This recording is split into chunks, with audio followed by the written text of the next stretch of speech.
This episode brought to you by Team Stripes Academy. Learn from some of the top officials in the world. Start today at teamstripesacademy.com. You're listening to the Team Stripes Podcast, the podcast for hockey referees. Each show, we discuss the world of officiating and find out that not everything is in black and white. Hey guys, Ross here. Hope all is well with everyone. I know most of the country is suffering from extremely bad weather with snow and ice and lack of power and everything else that's going on. Because of these storms, unfortunately, the other guys this week aren't really going to be able to join me for this week's episode. So instead, myself and Brandon Bourgeois had a fantastic interview with the Senior Vice President of Hockey Operations of the ECHL, Joe Ernst. That interview is about an hour long. I hope you guys enjoy listening to it. And without further ado, let's go ahead and get to the interview. Hey, everybody. Welcome to this episode of the Team Stripes podcast. Today, we have an awesome guest who is great enough to give us some of his time. I know he's extremely busy. So we have Mr. Joe Ernst, he is the Senior Vice President of Hockey Operations for the ECHL. Sorry, I almost said East Coast Hockey League. Anyway, so Joe, thanks for coming on and joining us on the podcast today. Hey, no problem. Thanks for having me. Awesome. So Joe, let's I guess we'll start at the beginning for you. At the beginning of the journey, obviously we all start playing hockey and all that. So where'd you grow up? When did you start playing? Well, I grew up in Buffalo. I should say Hamburg. It's a suburb of Buffalo. Started skating when I was 3 years old at the Hamburg Town Arena. My dad had a second job as he was the rink manager growing up. So I was pretty much a rink rat growing up. And I started officiating. Then I started playing hockey, at 5 in the house league and came up and played travel hockey, high school hockey, all that stuff in Buffalo. And then I started officiating to make some extra money when I was 12 at the town arena, and just kept going on from there. That's very similar to, I think, pretty much everyone that starts officiating. We start playing and then we're always at the rink and you're like, oh, hey, I can make a couple of bucks and referee some hockey. And then you realize, oh, wow, I really like this. Yeah. And that's how it was. When I started doing that, and I was like 12, my mom would take me up there because the house league started, it was on Sunday mornings. So she'd drive me up there and I would kind of hang out at the rink all day and just do the house league hockey from, pretty much early mornings until, I was up there pretty much all day, hanging out with my dad as well. Yeah, that's awesome that it was also, a family thing too, because that's one of the best parts about the game is I know, like for me growing up playing, my dad was always my coach. And I think Brandon, same thing for you, family always around the game. Yeah, absolutely. And so Joe, I guess for you, when did you kind of have the inkling that you could make a career out of this? Did you have a turning point? Was it something kind of in the first couple of years? Was it something after a while? What was kind of the turning point? It just I guess kind of going through it, right? You start doing things, and then you start getting more games and I was too small to, I played all growing up, right? So and through high school, and then I had to make a decision: do I go to Erie Community College, which was a local college there in Hamburg, or do I continue reffing? And I started doing the USA Hockey Development Program, going to all their things. And at the time, it was in Lake Placid. So I started going to them. I think it was like maybe 16, and I would go to, that was when you went to regional, national, select camps. And then you couldn't go to a select camp back then, like 2 years in a row. So I went to the regional, national, select, then it was a year off. And then I went to select, and then the NHL wanted me to then the NHL started to look, and I think it was like 18 years old at the time, 18, 19 years old. And then went to my second select camp, and a guy by the name of Will Norris was at the camp with the NHL, and he recommended me to go to which at the time was the East Coast Hockey League. And I was just turning 20. And so I went to work in 1991, started doing the East Coast Hockey League. We had, I think it was 15 teams at the time in 91. And then I did a year there, and then I got hired as a trainee with the NHL. So I had to make a choice between going and living in like Waterloo, Iowa, working the USHL, or staying at home and working pretty much like a half a schedule in the coast at the time. And I chose that, and then it worked out pretty. That was probably a good decision by going that route instead of the junior level for myself. That's wild. I didn't know that. So you're at 20 years old, breaking into pro hockey at that point. That's pretty impressive and really for anybody. Yeah. Yeah, it was quite the it was quite the experience as a 20-year-old. Do I say I was ready? No, absolutely not. Back in the day, it was rough and tumble, and it was tough to do. And then we had my second year, I got hired as a trainee, and then the USA Hockey and the NHL had like a program where we could go back and forth with the Western Hockey League. And the real wake up call was when I went out to the Western League to work, and it was crazy. I worked in the Seattle Arena in the Western League, and it was a Friday night, and it was just sold out, and it was probably one of the toughest games I had to work. And I was like, whoa, this is crazy. But it was good learning experience and good experience for sure. Getting involved in all that stuff. Well, and yeah, I mean, you're coming up through the minor league system when it's still the couple fights a night, crazy stuff always happening. So I can only imagine. I would say a couple fights a period. Not a night. I would say a couple fights a period for sure.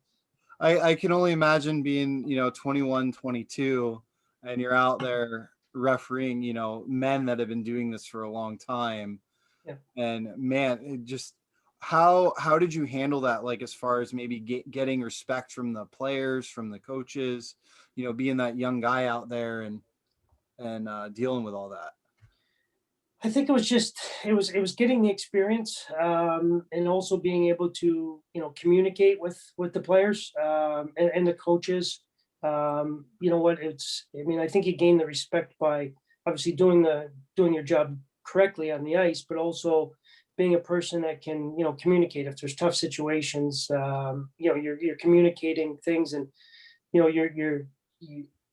as a referee, it's, you have to build those relationships, and I built the relationships with the players and the coaches, and everybody thinks you got to be serious all the time. Well, by kidding around with them, a little bit, and joking with them is how you gain the respect, instead of, you got a 2-minute penalty, get in the box and shut your mouth. If somebody has a question, you answer it rather than blow them off. And because you start blowing them off, and then you tick them off even more, and then you make your job even harder. And, back in the day when we had the tough guys, they were your best friend. Oh, absolutely. So you wanted to make sure that you kept them on your side, because, at some point in time, the blank was going to hit the fan, and, you needed to be able to, talk to those tough guys, and they were going to help you. If things went sideways, they were going to be the ones that made your life difficult or made it a little bit easier on yourself. And like, as a young guy, did you feel like you were maybe given a few more tests from the players and coaches than maybe somebody that has a little more experience would have been? Like, did you feel like you were just kind of seeing, hey, how's this guy going to handle this, since you were a young guy in the league?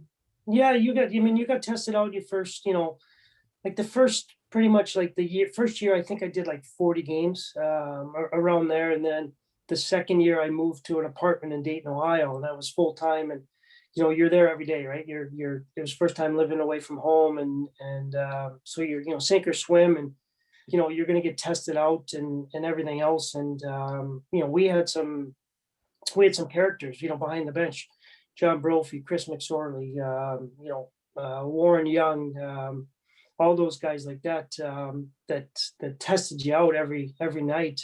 And, back in the day, we didn't have the obstruction rules and everything else. So, you had to use judgment as well. And I think that's, they tested you for sure, and stuff. But, as you move through and you gain respect, and they know that, you're, hopefully doing the job the right way, then they make it, you're accepted and everything else. But it was a challenge every night. Like, going back on the ice in the early 90s, you didn't know what you're getting yourself into.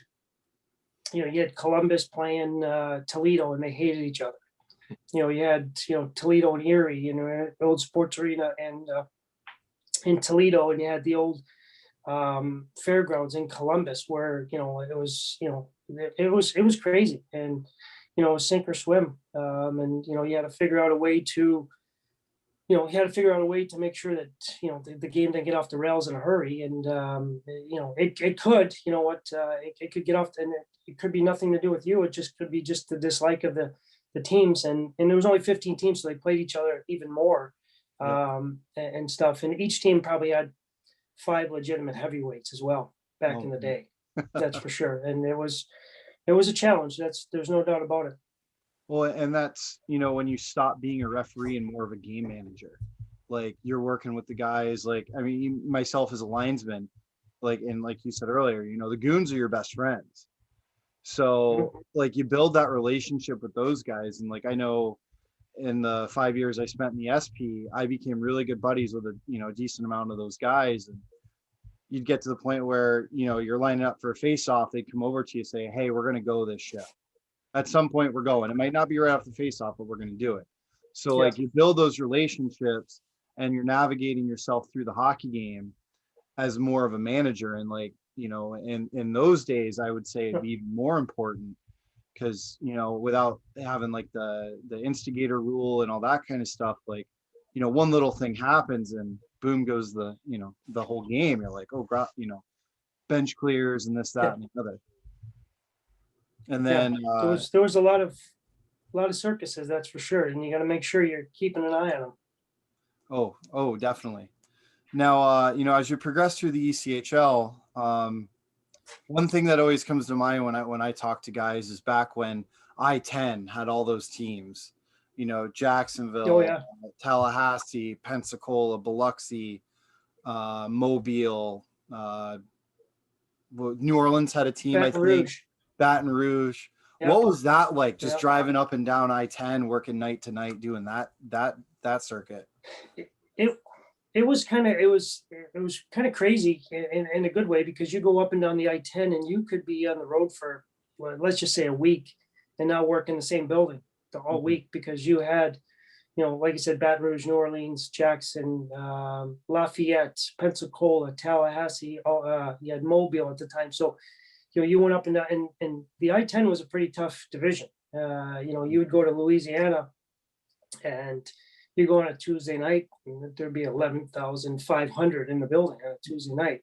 So, you knew that it was going to be, it was going to be a tough night no matter what. They had a team that played on the edge every shift. They had, and they played to the crowd and everything else. And if they were losing, which they didn't do very much of, you knew that you were going to be in for even a longer night, and stuff. But it was fun. New Orleans they played in like a smaller building before they went to later on they went to the new building, but they played in a small building, and everything else. So it was rough and tough there. But it was wild being down like in the South, the I-10, and I think there was 7 or 8 teams down there. I mean, off the top of my head. And a lot of those cities, there's nothing else to do. No, there was on a Friday night, let's go to the minor league hockey game and watch these guys beat the crap out of each other. Yeah, and that's what it was. It was, and like I said, it was 7 or 8 teams. It was good, and they were, it was very competitive division for sure. And then you went up to the north, and you had Toledo, Dayton, Wheeling, Cincinnati, Louisville at the time. It was, that was a tough division as well.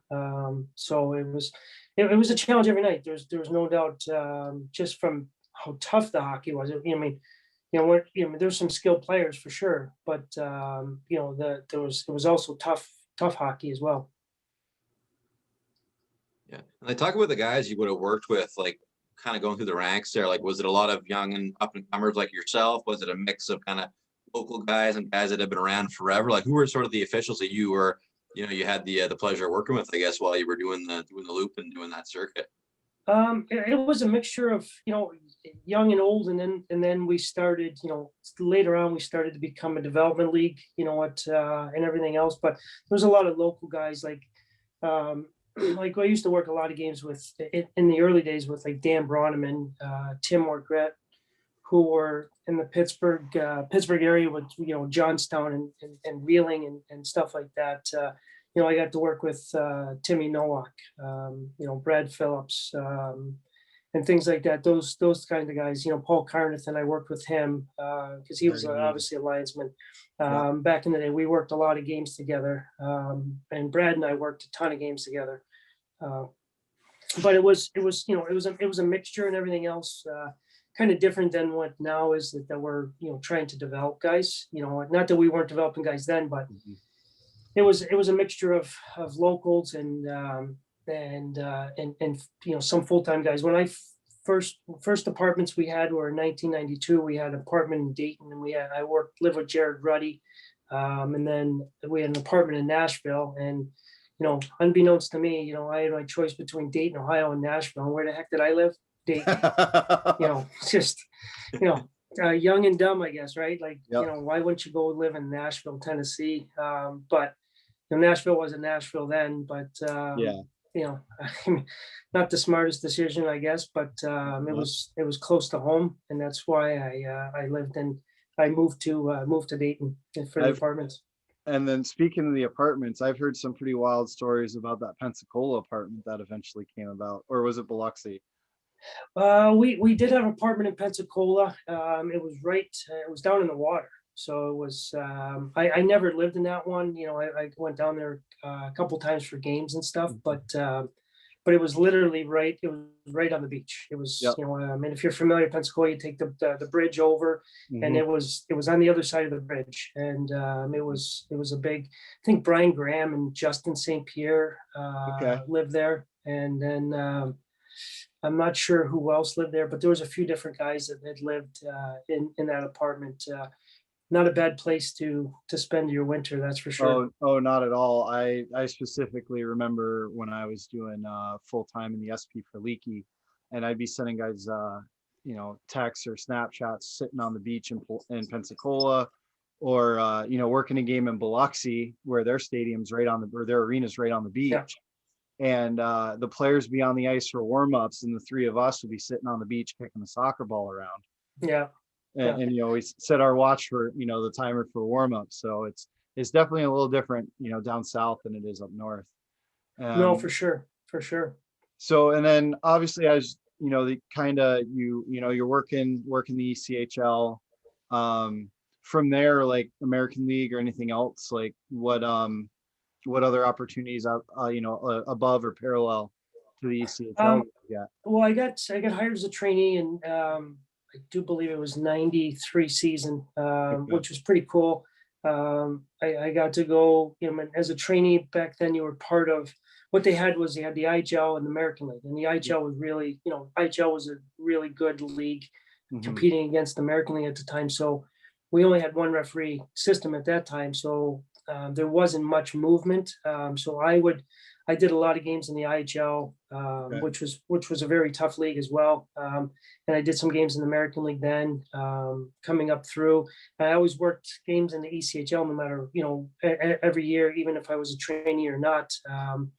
And so I'd go back and forth. And then in '99, I got hired to a minor league contract with the NHL. And I was able to do a couple NHL preseason games. And then there were some management changes and a whole bunch of other kind of BS, we'll say. And there was like 6 of us, I think it was, that had gotten let go by the NHL. And I won't get into too much of that, but don't need to.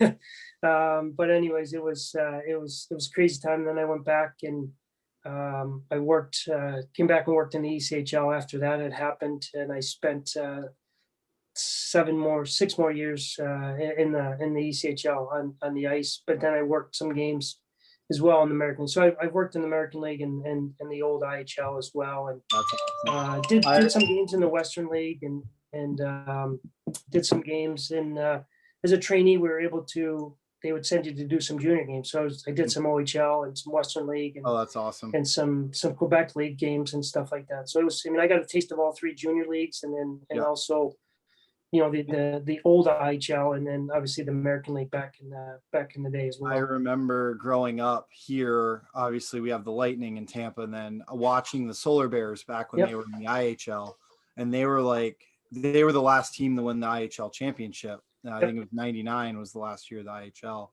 And I remember watching that compared to watching like the American League, because like ESPN would every once in a while show an American League game. And the IHL was all the older guys, you know, their career minor leaguers or at the tail end of their playing career. So that league was a little more rough than the American League, as far as the American League was more the development path. Yeah, exactly. So coming up through and you know, getting to work all those leagues, and obviously you're getting to see a lot of really good hockey players. Mm-hmm. Does any one particular or two particular guys, you know, kind of stick out in your mind that you got to officiate that you were like, man, these guys are awesome? I think one of the guys that was probably one of the best players in the IHL was Stan Drulia. Who, yes. Yeah, he was really he was probably one of the best. And the Vipers in Detroit had a plethora of talent as well. Huey McDonough played in the IHL as well. He was a really good player. And you know, there was a lot of good players that came through there that, you know, maybe they were on the tail end of their career, and the IHL was paying a little bit more money to these guys, so they were going there obviously for, you know, a little bit more money than they probably would have made in the American League and stuff. And let's face the facts, like we had Orlando, we had Las Vegas, and we had Phoenix, and we had San Diego and Long Beach. So, you know, compared to some of the snow belts in the American League, they were going there and making a little bit more money, flying all over the place and things like that. So that's why they went probably to the IHL. And then but it was you know, it was really it was a good league. It was a tough league, like you said. And I mean, I worked many games down in which would have been the O Arena at the time. Yep. And which is just, I think they're building some stuff in the parking lot now. It's because it's right across the street from the Marriott down there. But you know, it was good hockey, but it was also tough hockey as well. So that's for sure. Like, Joe, you had a pretty unreal career. Like I went through your resume, like I think you're the only referee or the only official that's worked over 1,000 games in the ECHL. Like, talk us, I guess, over the length of your career, like what are some special highlights? That's like, I know you've worked a lot of high profile games, ECHL All-Star game. Like, what are some of your special memories kind of looking back at everything? You know, I think, you know, when you go through it, your you know, the relationships that you built, you know, with officials, former officials, and, you know, seeing people, you know, it's the off ice people, or, you know, the arena people and different things like that. Just the people that you've come in contact with. Obviously, a lot of the guys that had played back then now, you know, some of them are coaching now. So I'm dealing with them on the management side. You know, we're being able to work, you know, the finals. You know, I've worked 9 of them, and then you work. You know, I did the All-Star game in Biloxi with Terry Whitcomb that year and stuff. Just some of the places you get to see. Like, you know, I was able to go up to, you know, Fairbanks, Alaska to work, and I was, you know, and you know, just the places you're able to go and see while you're, you know, on the ice and things like that. So I think it's the relationships and the people that you've come in contact with over the years is the good part about the business, right? I mean, if you're not a people person, you're not going to enjoy it. But it's that's the stuff that you know. Yeah, I mean, the games are played and they're gone, and you know, you work the finals and everything else. But it's the people that you have met along the way that I think are the best part about the whole job. So, And it's kind of funny. Like we asked you about like, what's it like starting out, like gaining respect. And I think we have an interesting opportunity to ask you, I mean, on the sort of the other end of things, like once you reach that 1,000 game milestone where you've been established in a league, let's say the ECHL for a long time, but when you're in working those games, like are coaches allowed to talk back to you? Like at that point, when you've had such a storied career in a league, like what's it like kind of going into a rink and being so familiar with everything? Like, is it different than, let's say, starting out, for example? oh, for sure. It's when you're starting out, you're afraid to talk to anybody, and then when you're you know what I mean. You're walking on pins and needles. You know what you're trying to, and then the later you get, like, and you start getting older, and some of the people are starting to be close to your age, and it's just a different, it's a different, like, my last, few years on the ice, I had some guys that were coaching that were playing, and it would be like, so you get a little bit different, I had a longer leash than somebody else would have, and how you deal with it, and everything else. And, you're having more fun because I'm not going to say it's easy, because it's never easy on the ice, but you just have more fun because you've built those relationships over the years, and it's do you get a little bit you get a little bit more rope? I'm sure. I'm sure if you ask Terry Koharski the same thing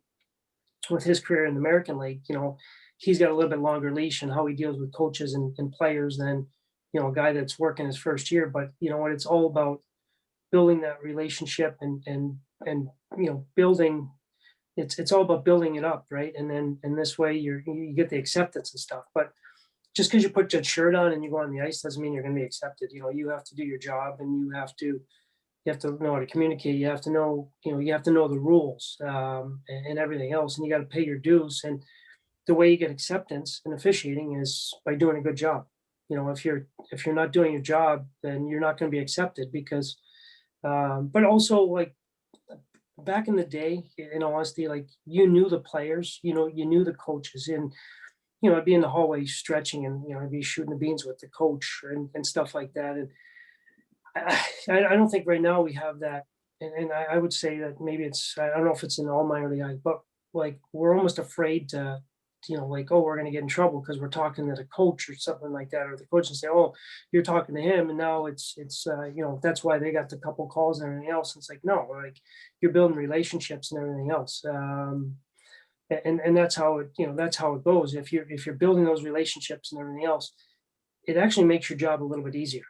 Then you walk in the back door, put that jersey on, miss a call, and you're an SOB, and now you take the jersey off, walk out the back door, and nobody knows you, right? They have no idea, like, do you have a family? Do you have this?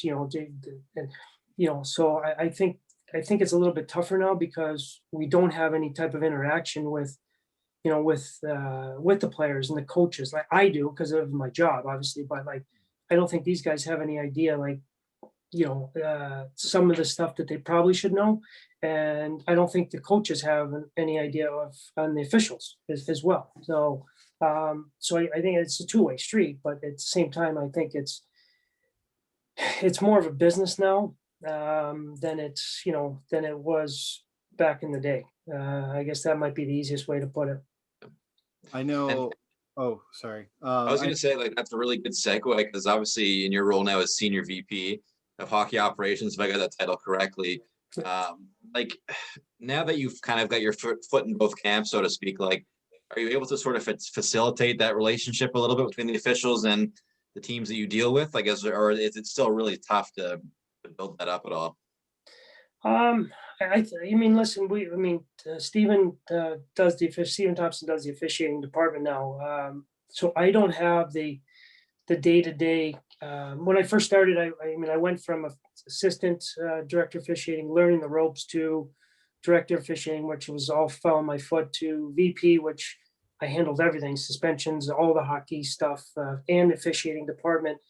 And now the last, what it'll be like, 3-4 years or so, I still am doing day-to-day, I shouldn't say day-to-day stuff. I'm dealing with Stephen day-to-day on, assignments and things that go on, and trying to help him, learn, get his footing. And, he's new in this and stuff. But so I don't deal with them as much daily now as I used to, and stuff. And, I know the guys that go to games and I watch and try to help teach them and coach them and everything else and things, but I probably don't know the guys as well as the newer guys coming in. And maybe it's, from my role, and maybe it's a little bit of a age difference as well. Like, when I first started, I was, in management, I was 35, 30, going 36. Now I'm close and approaching that, the big 50 mark. And, so there's a little bit of gap, right? So, but I still try to, if we're on the road, after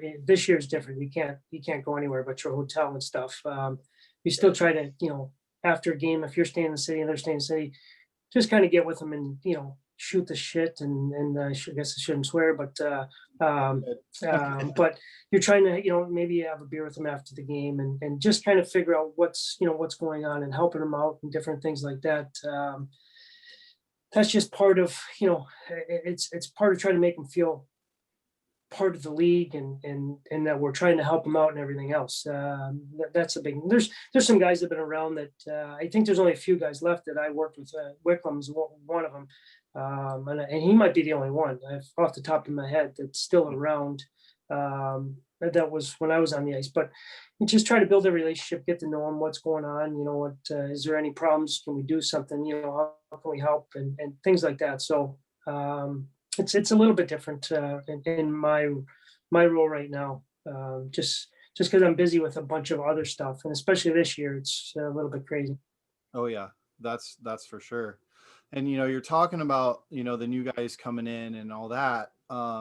Something that I'm sure everyone that listens to this podcast would like to know: what does the league look for when we're looking for either new full-time officials to come into the ECHL? Or even just kind of like the part-time local guys like me? Like what specifically, whether it be you or Steven, what are we looking for in hiring new officials to come in and work the ECHL? Well, he does all of the hiring now, but we want these guys that have some experience, right? And it's getting tougher and tougher. We use the development program. We use guys coming up from the SPHL. I know when Jimmy was at the SPHL, Jimmy and I were good. Combs were good buddies. We implemented a system. I think it was maybe 5-6 years ago, where I said to him, like, listen, if the guys are going to come to work our league, they got to go to the SP and work, get experience working pro hockey, and then we'll bring them in like games each year. Like during the season, we'll get them 10, 15, 20, depending on what's going on. And that worked out really well.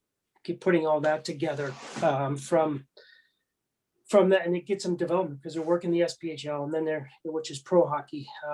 Now it's I think it's still tough to go from doing the junior stuff to straight into the ECHL, but like this, now with where we're at in the officiating world, we're taking guys that are working in both the USHL and the SPHL and developing, trying to get them some games here so we can see what kind of job they do and how they operate. And then Stephen works with the Quebec League and the Western League and the OHL to make sure that we're not missing anybody or somebody want to come. And then he's in contact with Al Kimmel as far as from the NHL. Is there some prospects that they want to use, like in the ECHL, like and we get we've got guys on P1s from Canada come down that maybe the NHL wants to see them work a 3-man system, or maybe they're working 3 weekends in the American League and we're going to get them 1 weekend to that 3-man system because it teaches you how to referee a little bit better, and things like that. So it's an evolving door trying to develop officials and everything else. Everybody wants to go to the American League to work, and but I think some of the problem now is, and I'll probably get in trouble for saying this, but it's the truth, is that the development part of it, where when I was coming up, you went from like the USHL, which I didn't go to the USHL, but like I started in the ECHL, and then I spent 3 years before I worked in the IHL, the American League, and then I was fortunate enough to get hired and stuff like that. And I was able to, fortunate to do a couple preseason games, but now you don't start at the USHL or you don't start at the ECHL, you start at the American League. And, and I think it's hurting us a little bit from that standpoint. And I'm just being truthful. I mean, and if anybody's got a problem with it, I'm sorry, but that's the problem, is that we've lost that step ladder, right? The junior players don't go right to the NHL. They go to the ECHL, or if they're good enough, they go to the American League to play, but they're not going to the American League for like 5 games and they're going right to the NHL, unless you're Connor McDavid and stuff like that, right? Yeah. So you're developing you're paying your dues. And I'm a big, paying your dues guy. You got to work yourself up the ladder. And I think that's some of the problem that we've had. And it's just not us. I think it's officiating in general. And you guys probably see it on the local and the lower level, is that you have to develop these guys and you have to teach them.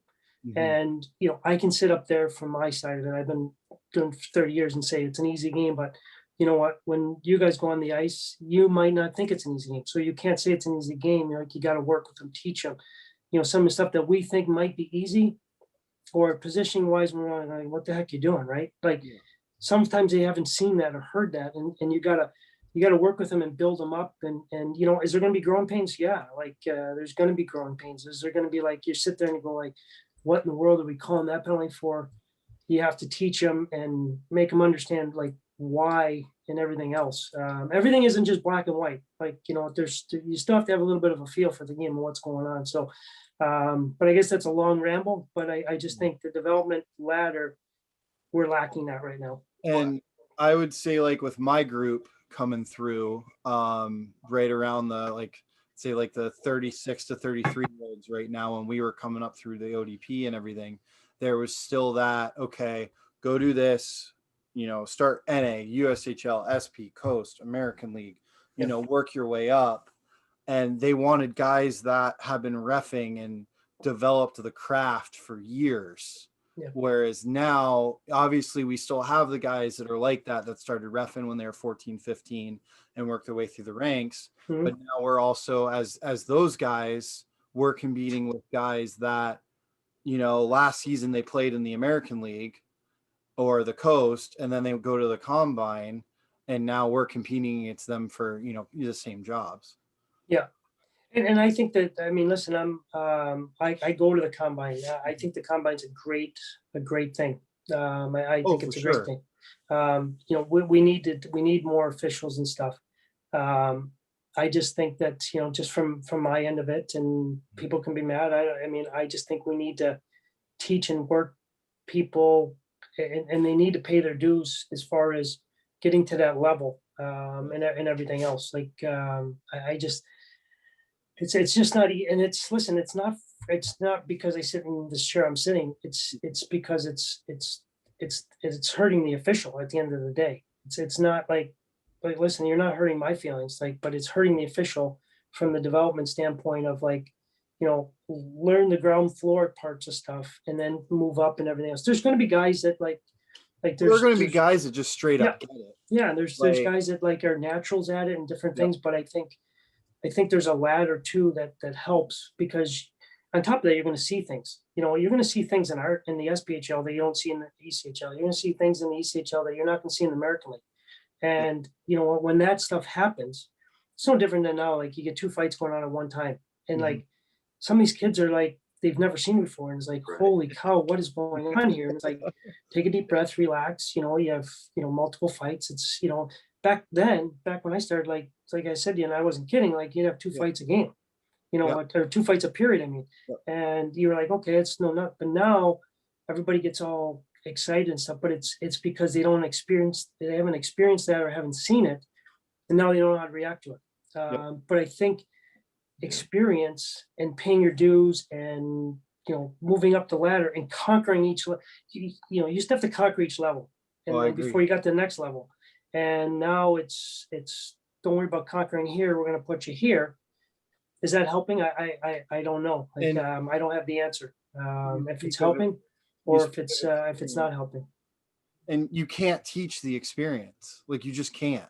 No. Like, working, even when I started out in the SP, like I kind of watched it go from the definitely, two couple fights a period or a game to towards the end of my 5 years there. It was more of a skill league, which, I mean, obviously there were still fights, but a lot less.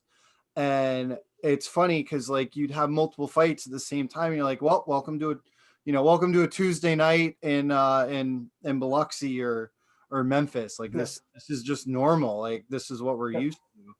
And getting that experience there helps you when you go up. Cause like you said, what happens in the SP isn't going to happen in the coast, and then up the ladder, because you're going to see all that different crazy shit. Yeah. Yeah. Yeah. I mean, and just like our level now, we're, when our fights are way down, which is great. We're skilled, and it's fun to watch the game. We have a ton of skill in our league. It's fast, so we've gone from, the rock'em sock'em, we'll say, to where that was a different type of test to now it's skilled, and we have to make sure we're watching the slashing on the hands or the holds coming out of the corner and stuff, rather than the punch in the face, which is a great thing. I'm not like, I mean, I love where like the ECHL is from a skill and everything else standpoint. But it's a different, but you have to, now you have to be able to skate, which, if you can't skate now, like, you're not keeping up with the play, because it's, especially as a referee, it's so fast and skilled. But you also, your sight lines are the big thing, because you're worried about the slashing and the hooking and the holding, where if you're not in your good sight lines, you're not gonna be seeing them, and you're gonna be guessing, or you're gonna be missing. And then when you're guessing or missing, you're getting yourself in trouble on those type of plays. You mentioning sight lines, it's actually one of the things that I've been talking to all the young officials that are here for the USPHL bubble, and they're so focused on these things. I'm like, no, guys, battle for your sight lines and everything else will fall into place.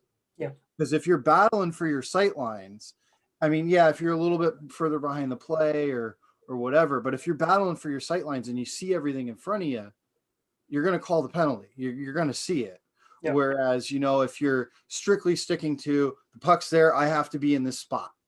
Mm-hmm. Like, yeah, that's how it should work in an ideal world, but we're battling for sight lines, because at the end of the day, that's the most important thing.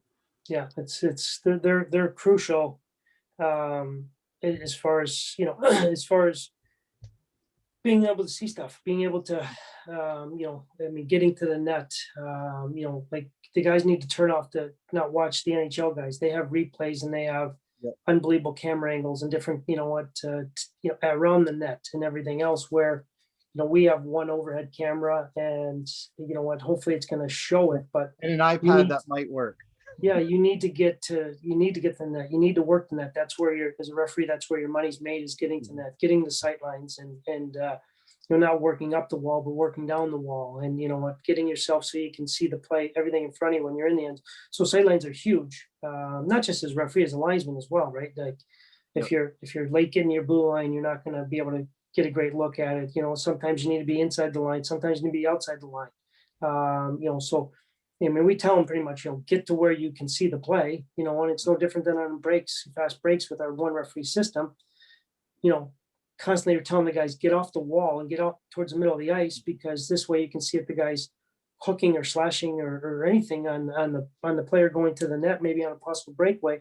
Or if you're tight along the wall, you're looking through players and you're looking through the back side of the guy. So, get out and everything else. So sight lines are huge. It's funny that you mentioned getting off the wall, because I actually have worked with a few kids down here where there have been breakaways and they're skating up the wall, and I'm like, whoa, when the puck gets that far ahead of you, you need to step out and be skating down the middle of the ice. Yeah. And I'm telling these kids that, and it's the first time they've ever even heard it. Yeah. It's and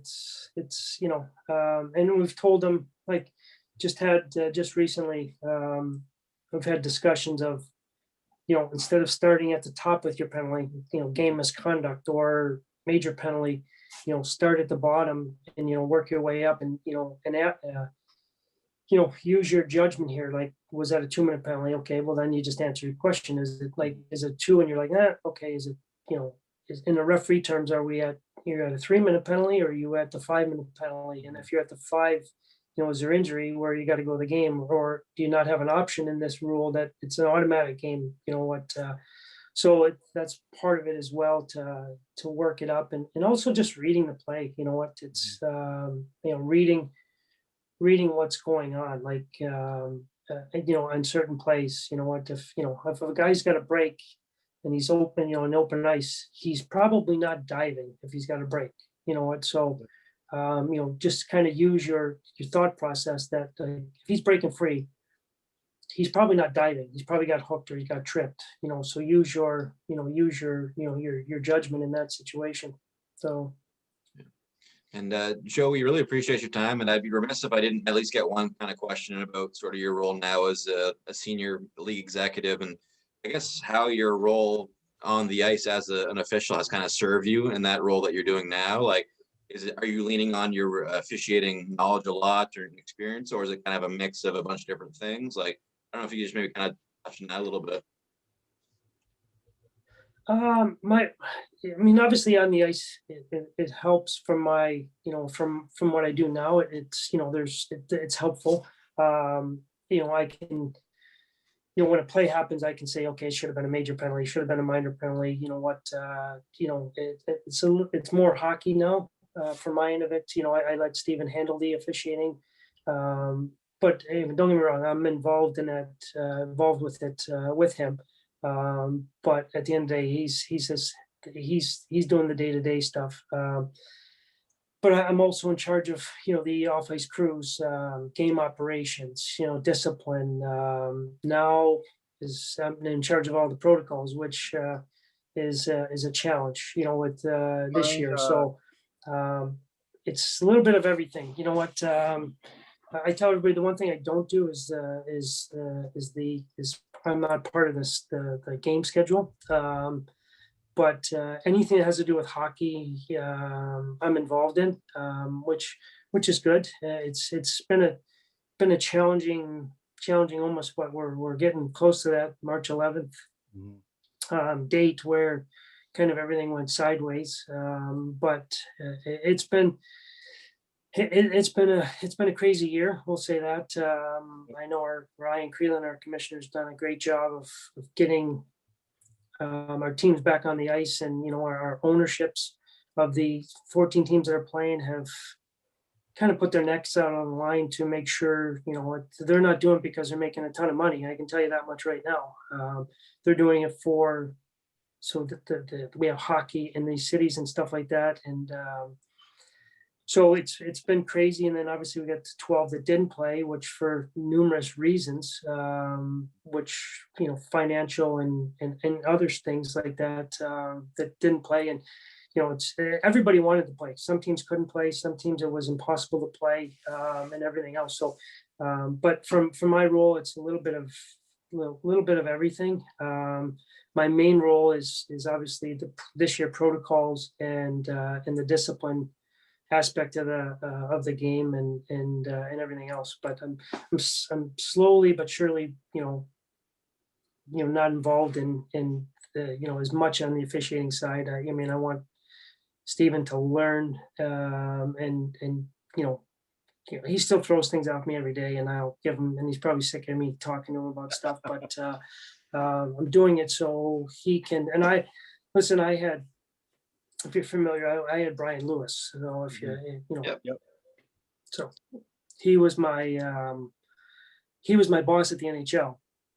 And then when my last couple of years on the ice here, he was my boss here again. And then I learned from him for 2 years and stuff. So I'm trying to teach Steven from what he taught me, and Rod Pasman from the discipline side of it, learn from him and stuff like that. So but I'm slowly but surely trying to get to the, more to the hockey side and things like that, and learning more on the business side from Ryan and things like that. So it's, it's been a pretty good gig. I can tell you that much. Some days are more stressful than others, but what job doesn't have that? Ain't that the truth? And then from the officiating side, like for me anyway, like anytime I've thought like ECHL, like your name is the one that really pops into my head. And I Is was that a like, good thing or a bad thing? oh, it's a good thing for sure. Okay, Because just want to make sure. like on the officiating side, like Joe Ernst, like he's the man. Um, and I'm gonna ask you to share a story, or but I'll never forget the first ever minor league hockey game I went to. It was in Fort Myers. I mentioned this to you the last time I saw you. I rode down with Andy, Nick, and Derek DeVivo.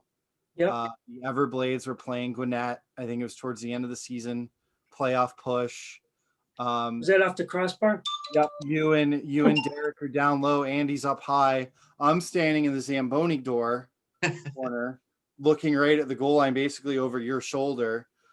I think it was the Everblades guy comes down, fires it off the crossbar. He knows it didn't go in. You and Derek both wave it off. I'm like, yep, that didn't go in.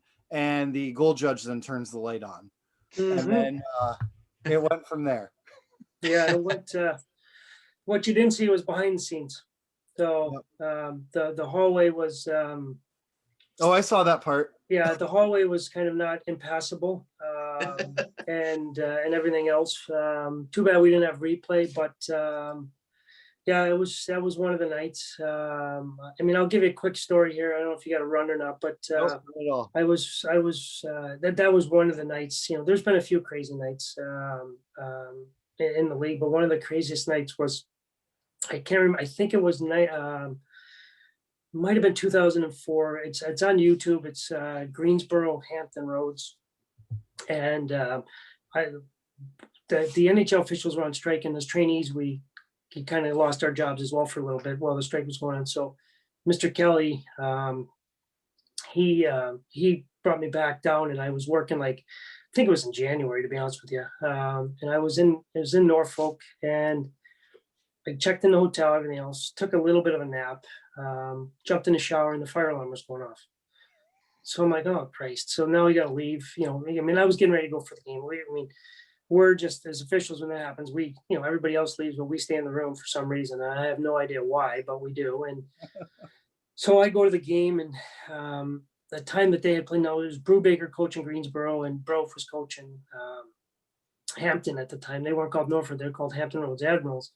And so then you get to the game, and on the way to the game, the last time they had played, it was at Donnybrook, and Brubaker played for Brof, and they had the love-hate relationship and everything else. And to get to the rink and everything, and everybody's on high alert because something's going to go down. Greensboro picked up a player who's a former football player on their way down to play Hampton Roads, and next thing you know, the glass breaks during warmups, and the off-ice guys come in.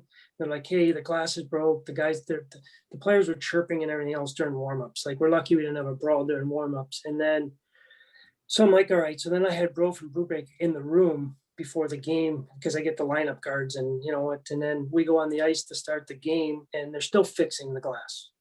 Like, it's like, how long does it take to fix glass? And put a new pane of glass, and so go through the anthem and everything else. And now guys are lined up, froth is coming out of their mouth and everything else. Like, then we had a Donnybrook to start the game. 4 seconds in, first period took an hour and a half. So yeah, it was. We had two guys from each team jump the bench. Goalies were fighting. It was I think we ejected like 5 guys from each team, whatever it was. First period took an hour and a half. And so I think we left, and then the game went to a shootout. And so sure enough, and I always give Mr. Kelly grief about that, like with his maps made no sense with traveling at the time. So I went from Hampton Roads to Huntington for a game the next night, which was like 8-hour ride. I think it might've been. And we didn't leave the rink until like 8 o'clock, like midnight. The game was, it was a crazy night. It was just one of those nights. It was one of those, it was fun, I mean, working in the old Columbus building, it was crazy. The old Toledo Sports Arena was probably my favorite building to work in. But it was, it made you, it broke you. That's for sure. Ain't that the truth with those leagues? I tell you, it's only the strong survive, especially when it comes to working your way through minor league hockey. Like, it's not for everybody, that's for sure. No, and these guys, what people don't understand is that these guys are, for the most part, listen, we need part-time linesmen and part-time referees and stuff like that. Like, we couldn't have a league without them. So they're our lifeblood. And they have jobs and they come from jobs and everything else. But guys aren't doing this to make a lot of money. Like, you're not getting rich being a linesman or referee in the ECHL. That's for sure. You're doing it for either an opportunity to move up, or you're doing it as a local guy that's been around for a little bit to stay involved in the game and love of the game and everything else. So, it's, you never have a home game. Some guys do because they live in that city, but you never win a hockey game. I haven't won a game in 30 years. And, so, and it's, sometimes it's thankless, right? You're driving through snowstorms and you're, 3-hour hockey games, and people yelling at you, and no matter what you do, it seems like you're never right to a certain degree. But at the end of the day, you're involved in the game, and it's if you don't want to, if you can't play anymore, and you want to stay involved in it, if you're not coaching or whatever it is, officiating is another way to get involved in it. And if you if you know the rules, and you immerse yourself into the job, like, there's opportunities to do it and stuff. So I've had I've had enough. I've had a lot of guys that had worked for me that are working in the NHL now, and it's very rewarding to see those guys work in conference finals, playoff games, Stanley Cup finals and stuff. So that's the cool part for me right now. That's for sure. And all the experiences that we've had along the way, whether like your experience, mine, Brandon's, like, I wouldn't trade it for anything. And if I could go back and do it all over again, rewind the clock and start over from day one, I definitely would do it all over again.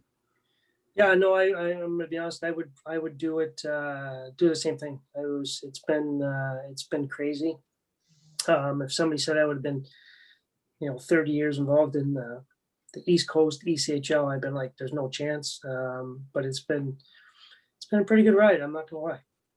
Brandon, any final thoughts from you, bud? No, that's awesome. I really appreciate your time, and no, it's great to kind of hear some of your stories and just kind of your path. And no, it's really cool. So I really appreciate your time. And yeah, this is awesome. Yeah, no problem. If you guys need anything else, you know how to get a hold of me, and good luck with the podcast. And if I can help in any way, I'd be more than happy to. Joe, once again, thank you so much for your time. It's been an absolute pleasure getting to talk to you for an hour now. Joe, it's been, yeah, well, great. And I really hope our listeners enjoy this episode. I think we touched kind of all the bases here when it comes to officiating minor league hockey and working up through the ranks. So again, sure. Joe Ernst, Senior Vice President of Hockey Operations of the ECHL. Thank you so much. And thank you, everybody, for listening today. Thanks, guys. I appreciate it. Okay. Thanks, guys. See ya. All right. Thank you, Joe. Hey, everybody. I hope you enjoyed listening to that interview with Joe Ernst, former ECHL on-ice official, now Senior Vice President of Hockey Operations for the ECHL. He's my boss. Him and Stephen Thompson do an absolutely amazing job running that league from the officiating side, as well as managing all the other happenings with the ECHL. I hope everyone enjoyed listening to the episode and that you got a lot out of it. We definitely plan on having Joe on again in the future, as well as more guys that work the ECHL, and we got some other big interviews lined up as well. So with that, I greatly appreciate you guys listening to this week's episode of the podcast. Hopefully next week we'll be able to get back to our regularly scheduled programming. I know I commented in the Facebook group that we would be talking about some stuff on the podcast this week. However, due to the weather and unforeseen circumstances with the boys not having power and internet, it was not possible. So again, thanks for listening to this week's episode, and we will catch you all next week.